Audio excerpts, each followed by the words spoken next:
A month after I exposed Anime Hyper 100, I made this entire video talking about a user called SonicGod52. The whole video itself is basically a mishmash of other deviant stuff combined with SonicGod stuff, which of course I thought these were the one person. Then, 3 months later, I made this video called SonicGod Must Be Stopped, which caused the entire video series called SonicGod the Degenerate Who Lies, which changed my life for the good and for the worst. I'll suggest we be friends and not alter names, or else bad things will happen to you. You will pay for what you've done. Listen up, everybody. Mr. Harriman and Blue have brainwashed you all into thinking I'm some sort of horrible person.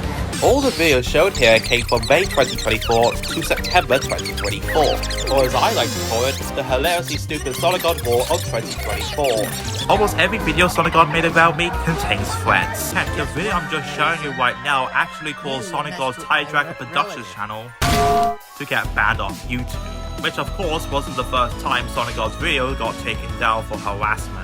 The only accounts SonicGod uses are the Jellia TV and his old account Tie Dragon Productions, which is not to be confused with the original Tie Dragon Productions channel, or even the second one. Also, if you likely know about my channel, you'll likely know about this video, which of course talks about the not safe for work arts and roleplays I did.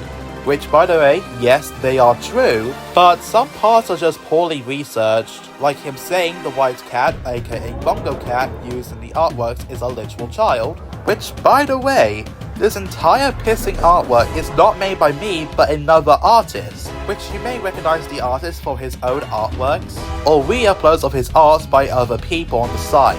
And if you're wondering why is it poorly researched, you could thank Anime Hyper 100 for it. The image used is from a now deleted exposed post about me that Anime Hyper 100 uploaded on his now deactivated DemonArt account, which of course has the same evidence used on SonicGod's video, which I will talk about another time even though I already talked about him before. The reason why I mentioned about this video, well... Mason's Random World, sweet, innocent, and child-friendly. Or is he? Now, keep in mind, him saying that I was a family-friendly channel is kind of a lie. While some videos on my channel are family-friendly, a lot of videos I made contain swear words on them. Which is funny because, well, he claimed that his channel is PG. That was from his first Tie Dragon Productions channel before it got taken down. Which, if you watch my series, this is clearly false, as he actually uploaded videos with fetish content on them. Now it's time for the ultimate question. Is SonicGod still a weirdo? Yes. He uploaded an artwork for 2025 that contains a thing that looks like Daisy's belly being inflated, which, keep in mind, most of the people who are likely watching these videos are likely under the age of 18. Shares an invite link to a not safe for work server on YouTube. Even though the server invites are expired, I actually have to censor the links just in case. Made this post shortly after he literally made a Discord server invite for a new safe for work server, which, by the way, the whole post itself is a literal threat. Making a lot of posts containing sexualized character designs, or basically characters used by fetish artists. By the way, I am not completely against sexualized character designs or even suggestive ones. I'm only against it if your audience is completely filled with kids. And I already know there was already suggested character designs for kids shows for crying out loud. Making some very damn questionable posts. This goddamn post that literally has one of the images used, a underage character showing off her panty-covered ass and farting. If you have saw my videos about the user before, you'll likely recognize that image. Shared a post from a weird channel that has their own thumbnails overly sexualized with Princess Peach having massive ass melons. And of course, still keeps up with his diaper fetish loving antics on his Pixiv account. The ones I'm showing you is actually from his bookmark section, which is basically the famous tabs that every single DeviantArt user has, but on Pixiv. And one of the more disgusting diaper fetish arts he actually bookmarked is a picture of Rosarina as a baby. The reason why I stopped doing the SonicGod the Degenerate Who Lies series is likely due to the stress I got making these videos. Like, imagine yourself getting a lot of threats from that user. That's how bad he really is.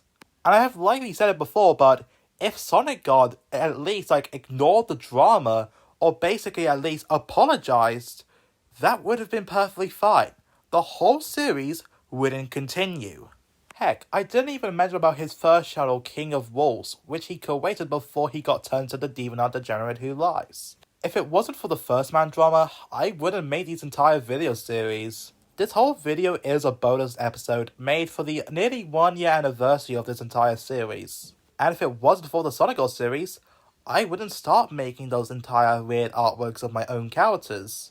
And the OCs I upload to YouTube are practically only used for safe for work purposes, not for weirdly questionable purposes. And I might as well say this whole series is now over. If it gets worse, I'll just let you know. Unlike Sonic God, I didn't want to say like the video and subscribe to my channel if you find this shit disgusting. I would say something like feel free to like the video if you really like it, and subscribe, and feel free to put the notification bell on just in case you want to see my future videos. Because ending your entire internet drama video with this Hope you're as shocked as I am. really isn't ethical in my opinion. By the way, why does Sonic God sound like Christian when he gets mad? Get out of DeviantArt! Now! Please! Leave me alone! I want